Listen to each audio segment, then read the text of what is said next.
masaganang buhay. Ako po si Merlyson. Samahan niyo ko sa isang oras na kwentuhan tungkol sa pagtatanim ng iba't ibang uri ng halaman.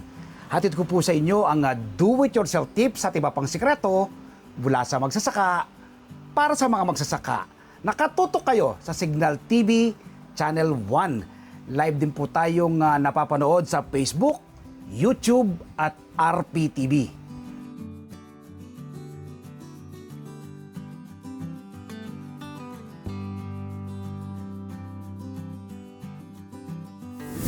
Makakasama po natin ngayong umaga si Ben Marcolesia, owner ng BG Hydroponics. Dito po yan, sa Santa Maria, Bulacan. Sir Ben, kumusta ka? Ano po pinagkakabalan po ninyo ngayon? Bali, sir, I'm Benedict nga po pala, sir. Yes, Benedict, sir. Nice meeting you, sir. Yes. Meeting you. Bali, sir, ako po, by profession is civil engineering graduate. Wow! Yes po. Okay. Tapos po, currently, nagwo-work ako sa isang facade company as production head. Yes. Bali, hawak ko doon, sir, planta. Mm-mm. Then, nagpa-fabricate kami doon. Yes, Yeah. sir, civil engineer. Yes, civil engineer. Bakit na nag-invest kayo to farming? Yun nga, sir, bali, medyo malayo, di ba po ba? Actually, nung nag-start po kasi yung BG Hydroponics. Yes. During the pandemic. Yes. Bali, alam naman natin, sir, nung time na yon, talagang naka-lockdown tayo lahat. Tama. Then, walang lumalabas. Then, meron lang isa sa pamilya na pwedeng may pass, tapos Yes. siyang lalabas. Yes. Nung time na yon, sir, lang, YouTube lang, nanonood ako kasi walang magawa eh. Tama. So parang nadaanan ko dun sa isang episode ng isang vlog na nakita ko tungkol dun sa hydroponics. Hydroponics, alright? Then naging interested ako dun sa hydroponics kasi hindi siya yung traditional farming. Yes. Then parang ang dali niyang gawin. Kahit may trabaho pwedeng Yes, gawin. po, Okay? po. Tapos yun nga po, wala po akong stop ko yung trabaho namin nun eh. Nung time na yon kasi nga lockdown. Yes. Then wala talaga. Stop yung trabaho kahit hindi naman kami pwedeng mag-online din na trabaho. Tama. Kasi nasa fabrication po ako. Opo. So nangyari, sir, nag-interested ako nung time na 2020, nung lockdown. Nag-try akong maghanap ng rin. supplier. Oo. Actually, hanap muna, sir, ng supplier. Okay. Kasi nabuo na yung concept ko eh. Dahil dun sa mga episode na napapanood ko sa YouTube. Tama po. Then next, goal ko is makahanap ng supplier. Mhm. Ang problema, wala akong makahanap ng supplier ng time na yon. Okay, nag-try Kasi- ka na magtanim nun. Hindi pa po, Ay, hindi pa po eh. Kasi Alright. gusto ko muna sana magkaroon ng supply ng nutrients, luto, Okay. yan. Opo. Wala akong ma-orderan kasi kung di sold out, Oo. walang makadeliver. Kasi Bulacan eh. In demand siya. Oo, Ibig sabihin, ano? Hindi man, sir. Okay. Tsaka, di ba yung mga rider, hindi rin maka-deliver ng time na yon. Oo. Tapos may mga restriction din. Yes po. Then, nung 2021, medyo kahit pa paano, mayroon ng way para makalabas. Yes. Doon na ako nakakuha ng supplier. Ayun. So, doon na ako nag-start. Start ka na yan. So, doon na nag-start si BG Hydroponics. Actually, si BG Hydroponics is yung B is Benedict, yung Okay. G is Gabi, yung pangalan ng misis ko. Pinagsama mo na. Pinasama siya. Alright. Actually, siya nakaisip ng BG Hydroponics. Yes, okay. Nag-start kami sa actually dalawang box. Okay. Dalawang used grape box. Yes. Grape box yun. Grape gamit box, namin. oo. Doon sa garahe namin. Na wala pa akong greenhouse ng garahe lang. Yes. Then doon ako nag-start magtanim ng pechay. Alright. Then nag-start din ako ng isang variety ng lettuce, yung Bionda. Okay, Lola Bionda. Bionda. Yan, yeah. oo. Doon po ako nag-start, tapos kada umaga, papaarawan ko. Pag Alright. maulan, ipapasok kong gano'n. Wow. Kasi wala pa akong greenhouse eh. Yes, wala yes. pa akong Oo. greenhouse. So, gano'n lang. Mano-mano. Mm. Yun, doon po nag-start. Then, nung pagtagal, natutunan ko na siyang itanim. Yes. From seedling to harvest. Alright. Tapos naibebenta ko na rin yung produce. Ang una kong customer pala dun sa mga produce, yung mga kasama ko sa trabaho. Talaga. Tinakilik yung Opo. tanim mo Picture-picturean ko lang siya, ganyan. Then, Through social media. to social media. Yes, okay. Tapos sinesend ko sa kanila, meron akong harvest, baka gusto nyo na. Ayun, Sir Benedict. Banggit mo yan, nakaka-harvest ka na. Siyempre, tanong natin mga kababayan at tanong ko rin, magkano yung pinagsimulan mo dyan na puhunan? Ang natandaan ko po noon, parang nasa less than 700 yung 700? Opo. Alright. Kasi dalawa na agad na box eh. Okay. Yung Kompleto isang- na siya. Opo. Meron ng nutrient May solution. nutrient solution. May seeds ka na. May seeds. Okay. May grape box. Yan. Kompleto na. Itong 700 mo ito, pinaikot mo. Oh, sir. Okay? Ikot na. Yung ROI mo, kailan mo Apo. siya nakuha? Yung bang unang harvest mo, Ano? pangalawang harvest nakuha mo na? Sa una kasi, parang halos mura ko lang siyang binenta. Yes. Mura ko lang naibenta yung lettuce kasi per kilo yung ginawa ko sa kanya eh. Okay.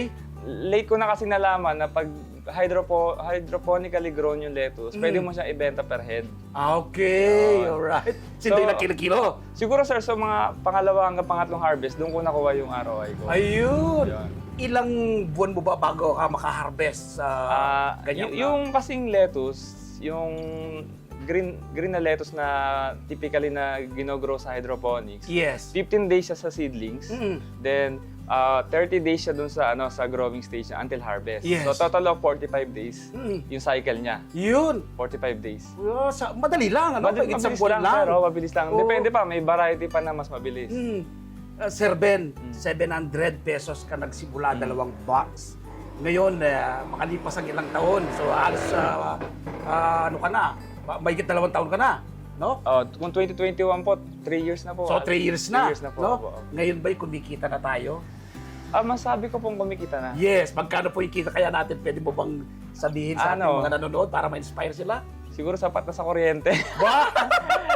Hindi, sir, actually kasi hindi ko siya kasi full-time talaga. Yes, So, sideline mo, ano lang siya, hobby. Kino-consider ko siya as parang weekend farmer, parang ganun. Yes. Sa ngayon, kasi Oo. before, talaga may mahaba yung time ko yung pandemic eh. Yes. Mula nung nag-start ako magtrabaho uli, parang naging side hustle ko siya. Pero yung side hustle na yun, tuloy-tuloy pa rin yun. Kasi Oo. bukod dun sa produce na binibenta ko, nandun na rin sir, kasi nandun na tayo eh. Oo. So, nagbebenta rin na rin ako supplies. Yes. Ba? Meron na rin po tayong styro Talaga? box. Ibig sabihin, maraming Seeds. na-inspire sa'yo, Sir Ben. Yes po. Oo. Marami na po tayong nabentahan ng mga starter kits.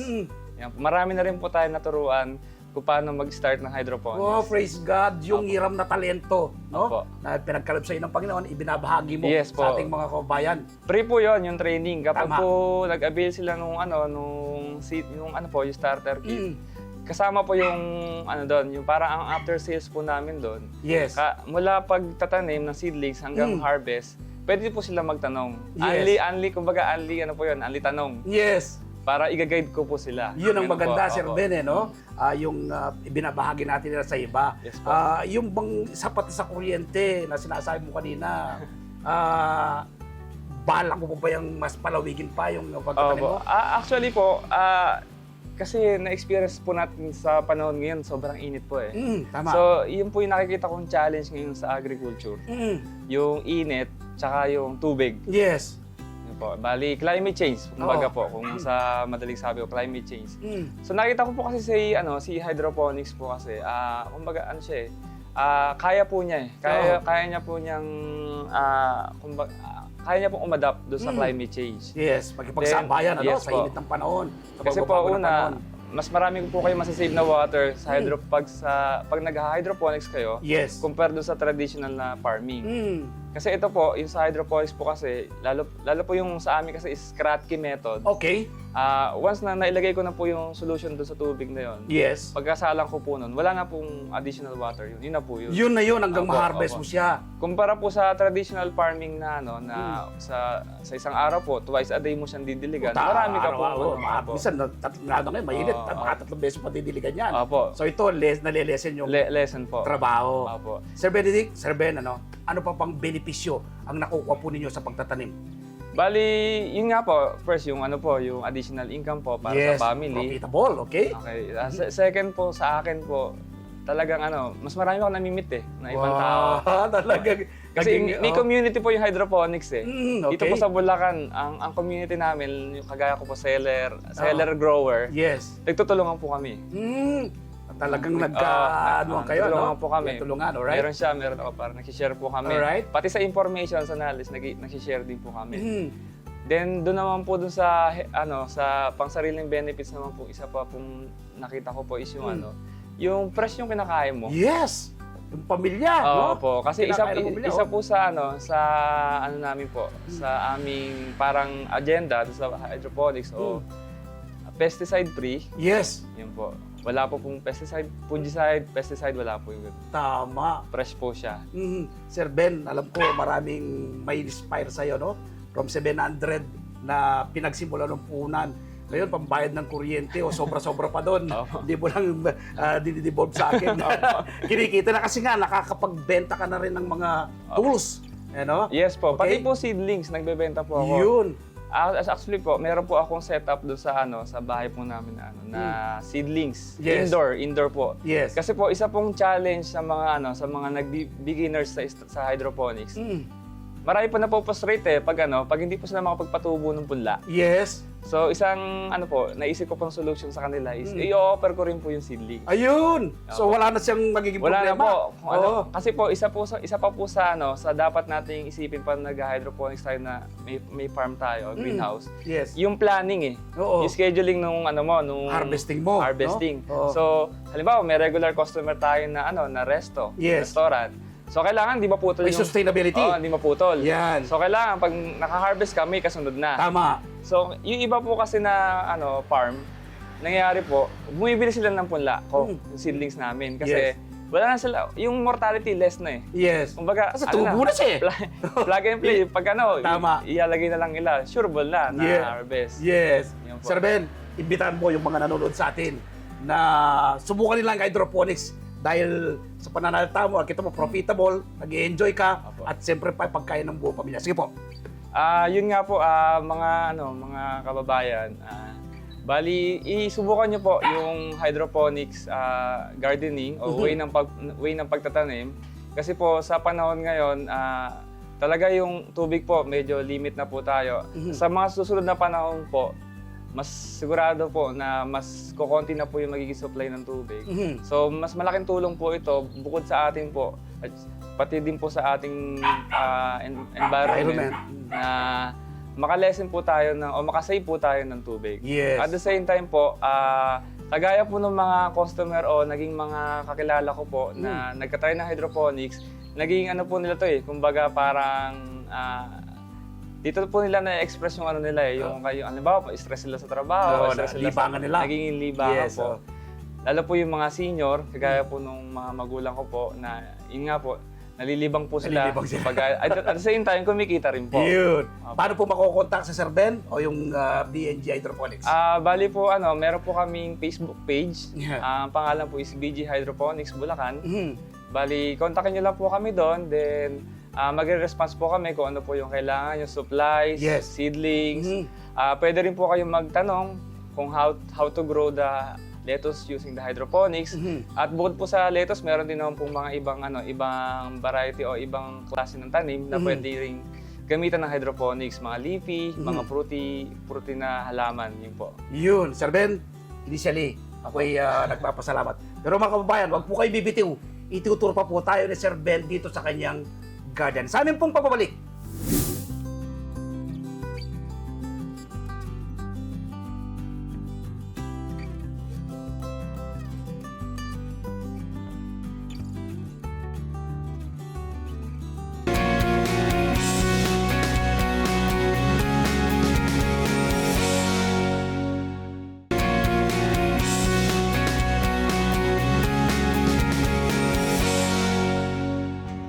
Nagbabalik ang masaganang buhay.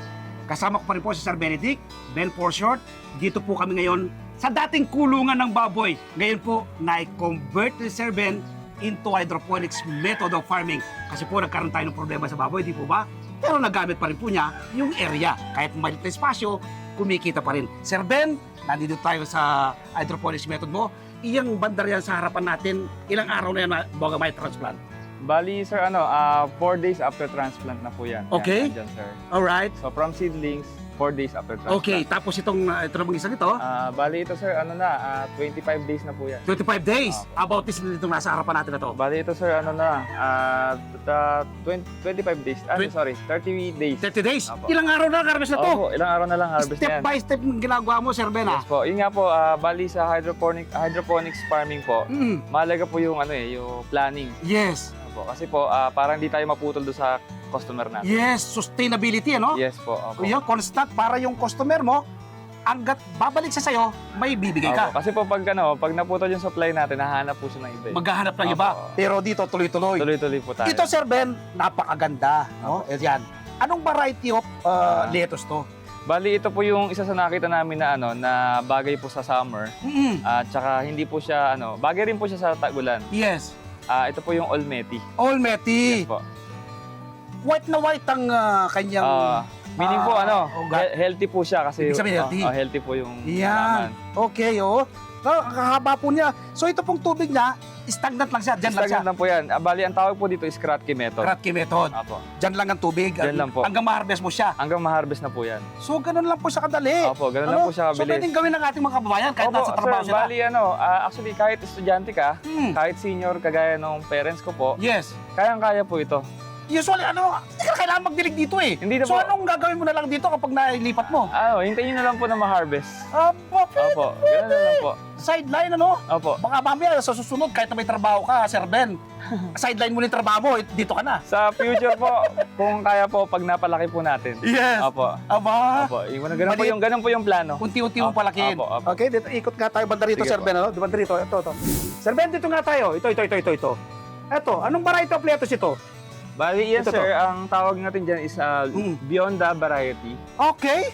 Lolo Beyond the to. Yes po, yes po. Ang ganda rin, Sir Ben, usually saan ito ginagamit?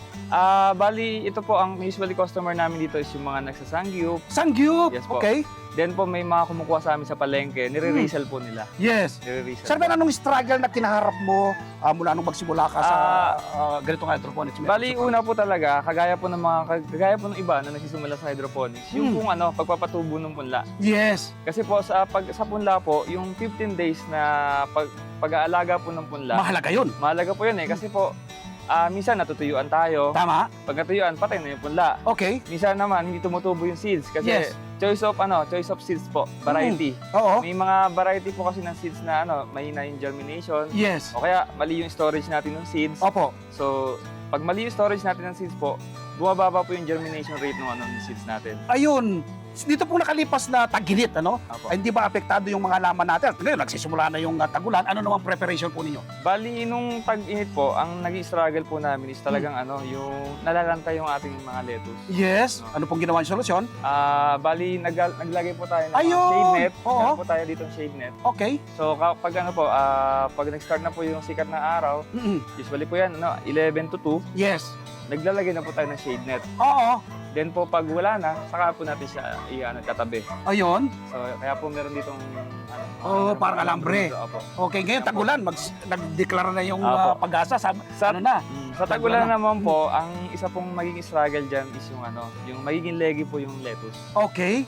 Kasi po, ang isa po sa components ng lettuce, Mm. ng halaman para Opo. mag-grow siya is the photosynthesis. Yes. So, kailangan niya ng sikat ng araw. Yes. So, Anong solusyon natin dyan?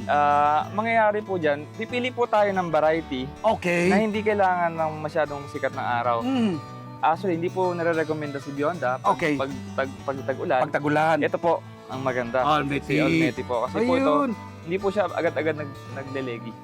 So, ibig sabihin, Sir Ben, hindi lang pwedeng tanim ka lang ng tanim. Hindi po. Hindi, Hindi dapat po. Opo. pinag-aaralan mo yung... Dalawa po. Market mo, ano yung hinahanap niya? Ano yung Yes. hinahanap ng market mo? Tama. Pangalawa, ano yung babagay dun sa dun sa location mo? Tama. Depende kung lowland ka, kung highland ka, Mm. yun po. Kanina, Sir Ben, nabanggit mo, itong mga tanim natin na to, order na to sa ano? Opo, naka-reserve na po ito. Reserve na. Naka-reserve na po ito. Oo. So, hindi mo problema yung market. Opo, ano? opo. Hindi mo problema, mga kapitbahay lang. Kasi nga po, kagaya po ang sinabi ko kanina, Mm-mm. ang hydroponics po kasi may community. Yes. So within the community ng hydroponics po, pwede po nagtutulungan po kami. Mm-mm. Nagtutulungan po yung mga hydroponics farmer at saka Yes. yung mga seller. Yes. So nag-share po kami ng customer, nag-share din po ng market. Yan po. Ayun, sige, lipat nga tayo sa ibang halaman natin. Sige po. Sir Ben, ibigay tayo dyan. Ito. Okay, sa ibang tanim mo naman. Sir Ben, ito. Anong halaman ito? Bali ito sir, oregano. Ano yan recognized ng Department of Health yan Yes Sir po. Ben Yes po. Bali sir, ito, oregano. Oo. Nung bata kasi kami, sir, Oo.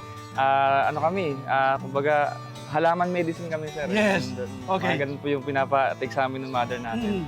Bali ito po, maganda po ito sa mga may sipon. may Okay, ano po. alright. So bukod sa tao, gamit sa tao, ginagamit din sa alaman yan? Yes po, Ano actually purpose? nung may alaga po kaming baboy, isa po Mm. ito sa pinapakain po sa baboy. Sinasama po sa feed Yes. para po gamot sa baboy. Mm. Tapos po nung nagkaroon na po kami ng ng lettuce po, Yes. ini-spray naman po ito. Doon sa paligid ng insect repellent Opo, din. sa paligid ng greenhouse. Kaya hindi nilalapitan ng mga Opo, insekto yung mga opo. halaman mo. Dahil sa oregano. Opo. Okay, Yan po. about yan. Insulin plant. Ayan po, insulin. Maganda naman po ito sa mga may diabetes po. Yan po. Diabetes. Opo. Okay. Pwede po Kinakain siyang na siya na. pwede po siyang nguyain. Oo, masarap Pa- ito. parang- Masarap ito. Parang sampahalok po ito. Para sa palak to. Opo, opo, opo. Kuha nga tayo. Ito. Ito, Yan po. pwede kainin ito? Pwede po, Sige, pwede po. tingnan Opo, natin. opo, pwede kainin yan. Maasim siya. Maasim na parang usbong ng sampalok po. Tama. Mm. Parang Ganun yung po. sariwang gusto sa palak. Mm. Siguro pwede rin magamit ito sa sinigang ito eh. Pwede rin po. Pwede rin. Pwede rin po. So yun ba? Hop, Mm. di pa tayo dito, Sir Sige Ben. po. Huh? Dito naman tayo sa ibang alaman mo, Sir Ben. Nasa Yes. likuran natin. Ang palaya to ah. Yes po, ang palaya Okay. ito. Alright. Namumunga kasi start ng namumunga. Opo, may Okay. bali nag-start pa lang siyang mamunga. Yan, maliliit po. Tapos Oh. binabalot po namin ng plastic Ayun. para sa mga insekto. Yun, isa sa pumukaw na aking paningin, Sir Ben. Ano to? Okay. Ito. Ano to? Yan. Bali, sir, ini-spray namin na na fruit fly trap. Yan. Yan. So na-trap yung mga fruit fly.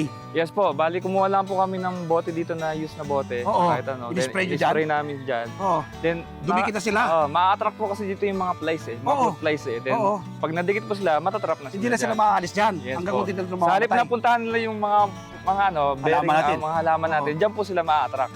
Sa mga fruit berry, kung gaya nito, itong ating mga tanim na to, ano? Sira dapat kung wala ito. Opo, Napakarami kasi, oh. dami po, sir. Okay, oh. So, pag basta spray mo lang, Ma-attract sila kasi sa amoy niya, oh. then didikit sila doon. Naku, Sir Ben, panibagong Yes. idea yan ng ating Opo. mga nanonood sa atin. Opo. Tapalagay ko, gagamitin nila yan. Sir Ben, Ay. salamat po. Una sa panayam.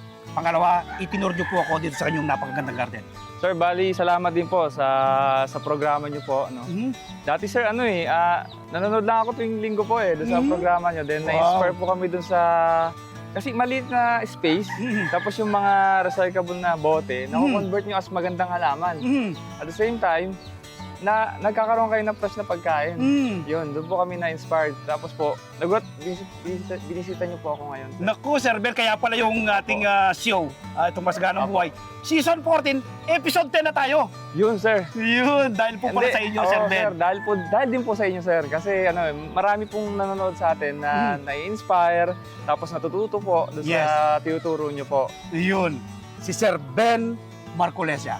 Owner ng BG Hydroponics. Dito po yan, sa Santa Maria, Bulacan. Huwag po kayong bibitiw. Pagpapalik pa ang masaganang buhay.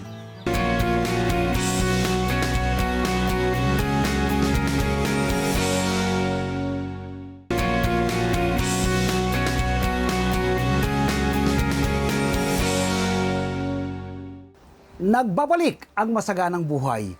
Ako po si Merlyson para sa ating Feature Plant of the Week.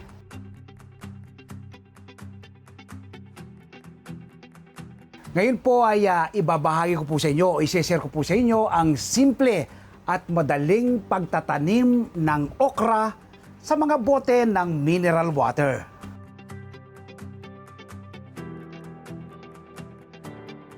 Ang okra ay napakarami pong taglay na iba't ibang health benefits sa ating katawan.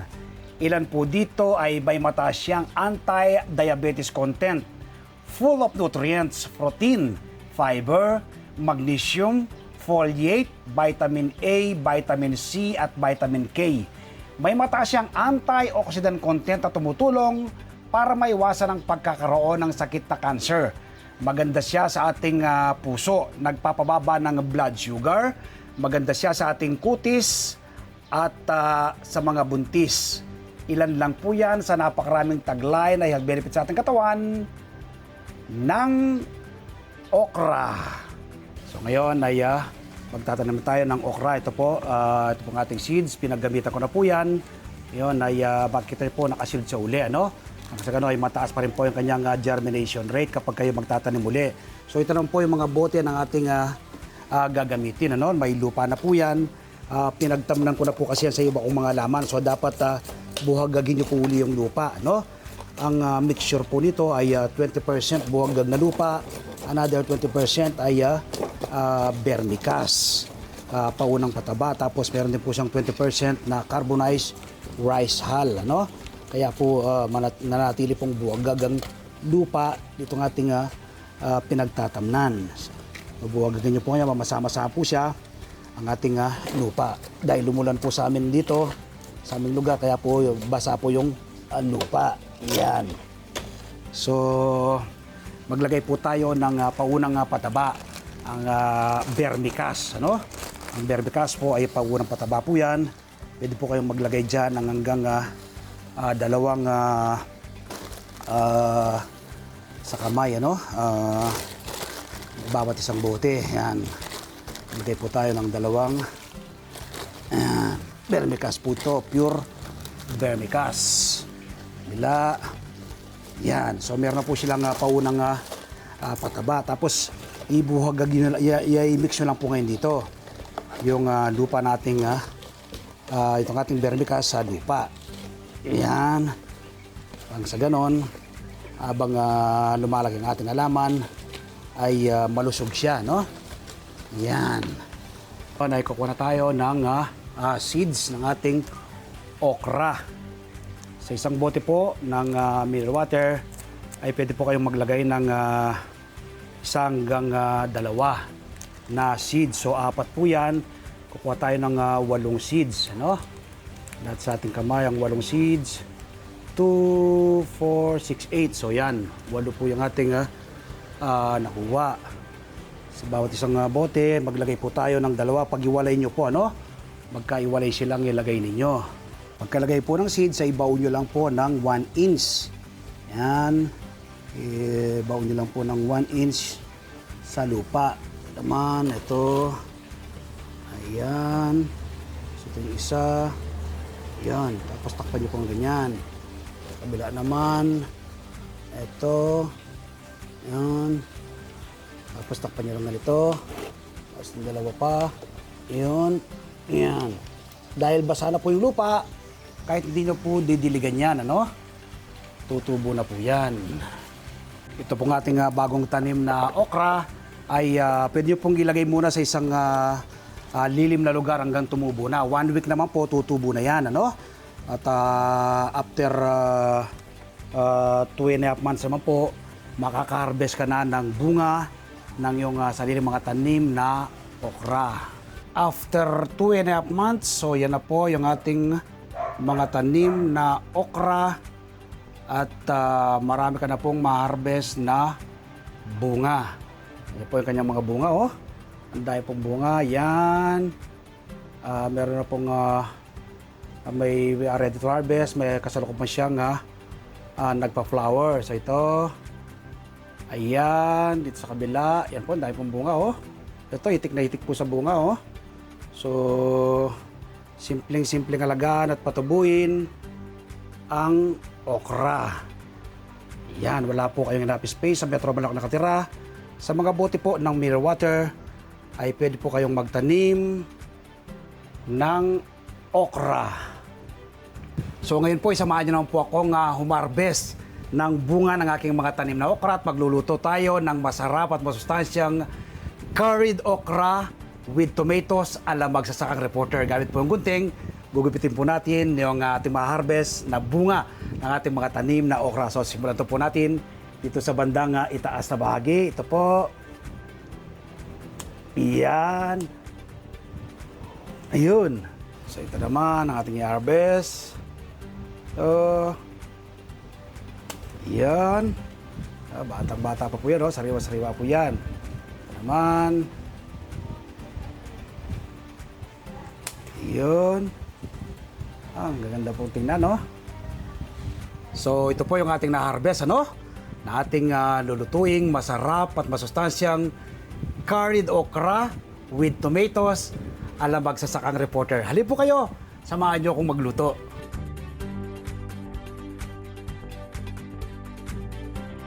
So, ito po yung kumpletong sangkap ng ating lulutuin, curried okra with tomatoes ala magsasakang reporter.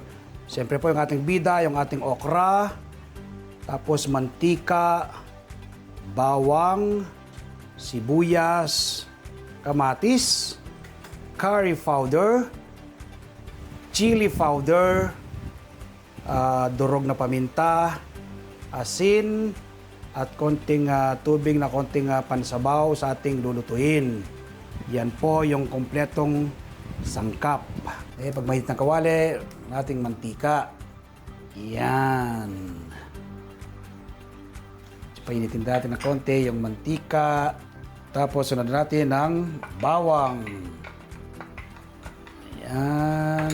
Medyo lutuin natin bahagi ang bawang. Yung brown-brown siya. Tapos ng bawang ay sibuyas. Yan. Ganun din, lulutuin natin bahagya ang sibuyas. Sunod natin ang kamatis. Yan. Lutuin din natin bahagya ang kamatis hanggang lumambot siya. Yan. Sunod ang ating bida. Ating ginayat-gayat na bagong harvest na okra. Yan. Lulutuin po natin ang okra. Yan. Haluin natin hanggang maluto. Huwag nyo pong paka-overcook, ano? Katamtaman lang. Sunod ay ang curry powder. Yan. Curry powder. Sunod ay ang chili powder. Yan. Tapos lagay na natin ng tubig, konting tubig. Yan. Ang bango. Ayan, no? Pupunta sa akin ang usok, ang bango. Next, at ang durog na paminta. Yan. Tapos yung asin. Ayon po sa inyong panlasa, no? Yung ilalagay. Tapos ialuin natin ngayon dyan. At intayin natin maluto, lumambot ng bahagya ating okra. Takpan natin para mabilis maluto. Kapag kulong-kulo na po yan, ay luto na yan dahil huwag nyo pong i-overcook ang okra. Tingnan natin kung luto na. Yun! Luto na ito. Ganda ng kanyang texture. Oh. So ito na yung ating bagong lutong curried okra with tomatoes ala magsasakang reporter. So ngayon ay ite-taste ko na, no? Ang ating bagong lutong curried okra with tomatoes ala magsasakang reporter. Kakain tayo, no? Ito yung ating ulam, ang recipe natin ngayong araw na ito. Yan, ating kanin, ating bagong recipe ngayong araw na to. Yan, hindi ko siya pina-overcook yung ating okra.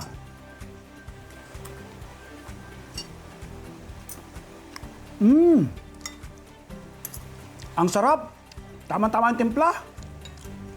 Manamis-namis ang okra. Dahil bagong harvest siya. Nawa po ay nakapag-share ako ngayong araw nito.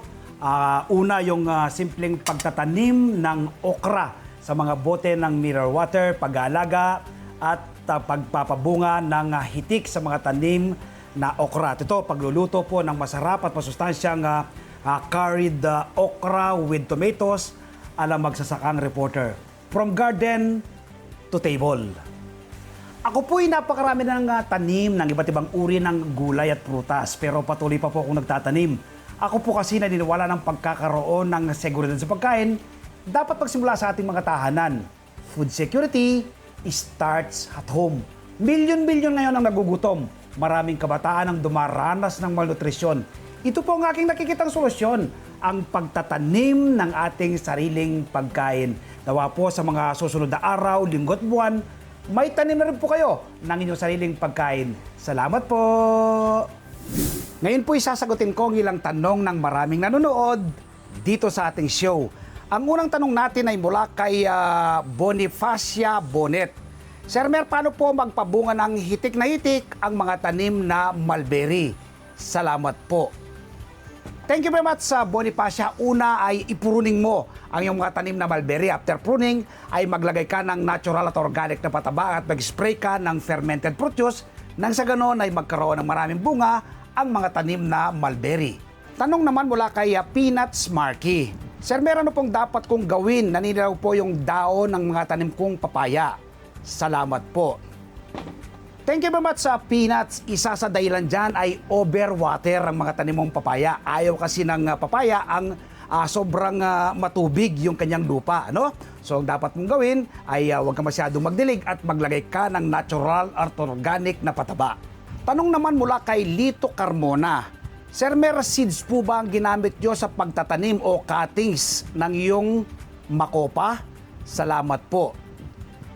Thank you very much sa Lito. Marcot method. Pinaugat siya, no? Pero pwede ka rin magtanim ng seeds. Matagal mo lamang siya bago mapabunga. Kapag Marcot method kasi ang yung style ng pagtatanim o method na pagtatanim, within 1 year ay pwede mo yung mapabunga. At ang huling tanong natin ay mula kay Joseph Medina. Sir, meron pong purpose ng asukal o molasses sa paggawa ng OHN? Salamat po. Thank you very much, Joseph. Yan ang magsisilbing pagkain ng mga good microbes nating kine-create sa paggawa ng OHN. Nawa po ay makatulong ang mga naging sagot ko sa mga naging katanungan po ninyo. Magtanim din po kayo. Ngayon po'y shoutout tayo sa ilan sa maraming nanonood dito sa ating show. Belated happy birthday kay Tatay Salvador Badong Mercolesia, Jobert Cunanan. Welcome to Christian Ward, Baby Dwight Cunanan, Joseph Neric and family, Sean Divera, Telma Collantes and the Singing Santiago Sisters, Yolanda Collantes, Remedios Semiliano, Esperanza Payonga, Daryl Bawa. Congrats sa matagumpay na outreach program ng PTA Adamson University sa Cuenca, Batangas, Margie Vargas at Joko Santoyo, Daisy Marie Bautista, Tatay Amado at Nanay Erlinda Caranto, Tatay Susing at Nanay Nori Kabigting, Tatay Roberto Rihano, Ma'am Fatima Patio, Dennis Enamor Fajarda, Nanay Feli Navarra at Romeo and Jesus Fernandez and family, watching from Quezon City. Magkita-kita tayong muli dito sa Masaganang Buhay sa susunod na linggo. Ako po si Mer Lyson, kami ang 1PH, teleserbisyo para sa Pilipino.